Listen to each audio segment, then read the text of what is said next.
So I did put for you that last video clip, just kind of highlighting some aspects of the campaign of Hannibal. I mean, if you can watch all of them if you want to, but I just wanted to at least give you that one kind of visual and to talk about really the significance of the Punic Wars. And that's what I want to emphasize really quick here, is that due to the Punic Wars, Carthage is going to get sacked and destroyed eventually, right? The Romans are going to, by the Third Punic War, completely destroy Carthage. And they're going to then take over all of the areas in which Carthage did. This really introduces Rome to the world as a dominating factor. And so instead of losing, I mean, you take Hannibal made it into Rome, but ultimately he failed. And eventually Rome is going to do some serious decimation and kind of almost like Holocaust-like situation, just devastate Carthage. And then shortly after, as you see, Rome then expands into Macedonia, which was linked to the Punic Wars. As you notice in the textbook on 149, it mentions that the Macedonian king Philip V made an alliance with Hannibal after the Roman defeat that they experienced. And so sometimes, when you side with certain people, and if you're on the wrong side afterwards, it's a problem. It's like the Ottoman Empire joining the Axis in World War I, and the Axis losing and ended up becoming a major detriment to the Ottoman Empire, falls apart ultimately because of it in World War I. You see that sometimes leaders make the wrong choices when it comes to alliances. In terms of strategy and the well-being of their states. So this then, Rome is going to come in to dominate this area and basically dominate Greek affairs. And this is kind of also the beginning of a more complete interaction between the Greek world and the Romans, which is going to blossom later, which we'll discuss. So you have these Macedonian wars as well, and by the time you get to the Macedonian wars after that, the Punic Wars, we really see a momentum that Rome has. And if you look at these maps here that come like from the textbook, right? Rome is going to start taking over the Hellenistic kingdoms then. And essentially they're going to inherit, or inherit's not even the right word, they're going to expropriate the Hellenistic world left behind by Alexander the Great's legacy. And so the Roman legacy is ultimately, while they start with Carthage, we're going to develop what we'd call a Greco-Roman legacy, right? Okay, and we're going to talk about several centuries of existing and different things that the Republic is going to come up to. I don't know if you can hear, by the way, that my neighbor has a very loud motorcycle that's going by, so I don't know if you can hear that in this lecture now or not. Anyways, all right, so I'm going to stop there, and then what we're going to do is we're going to well, actually, no. We're going to continue on. Sorry, that motorcycle distracted me. So what happens is that as the Romans get this Hellenistic culture, you have this tension that always occurs where you have the Romans, the conservative Roman elites that want to keep Roman culture independent of these other outside influences. But Greek thought is just so seducing. I mean, it's funny. I even see, like, when I would read your guys' comments on Aristotle. Even though he says these terrible things about slavery that bother you, you're like, but Aristotle's kind of cool to read. I want to read more of him. It's very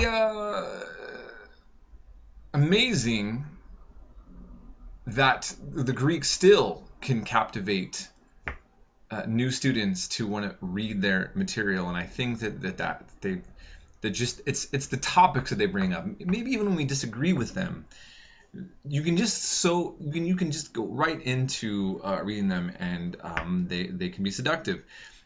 In fact, the domination of Greek culture, it talked about how that tension was there within Roman society, and the fact that many Romans bemoaned that they felt like their culture was basically being taken over by Greeks. So there was a common saying that was said by such characters: captive Greece holds Rome captive. Get that? Captive Greece holds Rome captive. In other words, here we dominate them, and yet our entire culture is permeating with these with their ideas, their styles, everything. And so that becomes something that you see throughout Roman history. Later on, we're going to talk about, they also don't talk about, we're learning about the Western world, but Eastern Rome, which we're going to get to later, is actually going to be completely Greek speaking. Okay, that's how much Greek culture is going to be a part of the Roman tradition. The Greek Orthodox Church, to this day, claims to be the descendants of Rome. And so, I mean, just think about that. And they were referred to by the Muslims as Rum, meaning Rome, in Constantinople. So we'll talk more about that later, but just I can't understate that influence. And as you saw in the book, even some of the men who were bashing on Greek values permeating in their culture were closeted Greek lovers. They loved the Greek stuff. They couldn't get around it, and they were into a lot of their ideas on rhetoric and philosophy and so on. Okay, so all right, and of course the columns that come from Greece that also the Romans would be into. Philosophy and religion. We know that Roman gods were basically from Greek gods, but as you notice in the textbook, and this is not talked about a lot, I think the way that it's often kind of made, I don't know, like the high school version, not to talk mess on a high school teacher for this, but we kind of just say, oh, there's the Greek names of the god and there's the Roman names of the gods, and there's just, there's the Latin names, and that's that. When in reality, the stories were a little bit different. As you mentioned here, that the Romans made their gods a little bit more sober. They were less scandalous than the way that the Greeks portrayed their gods. Right? The way that Greeks portray their gods, they're doing adulteries, rapes, bisexual orgies, everything. You're saying, are these really gods? This is who we worship. And then the Romans still take that, but they tone it down a little bit more. Okay, and then with the pantheon, right? The Romans end up embracing many other gods, as you saw in the book, and they had a way of incorporating. Remember when we saw that with the Hittite Empire, where they would bring in other gods into one center here? So it's interesting that they didn't overtly make that connection of that similar style, but the Romans would do that. And to the point, if you read the Christian New Testament, you see even the idea as Paul, I believe it's in the book of Acts, is trying to convert people. He said, I see you here in this town are so fearful of the gods, and so in honor of them, you even have a temple to an unknown God. So then he tries to pitch it. By the way, that unknown God that you're trying to revere, like just in case he's being neglected, is the one that I'm going to talk about. He kind of does that interesting rhetorical style. But, you see that again show up even in the New Testament, the idea of the Roman, incorporation of different religions, and then later Caesar is going to bring in Caesar worship.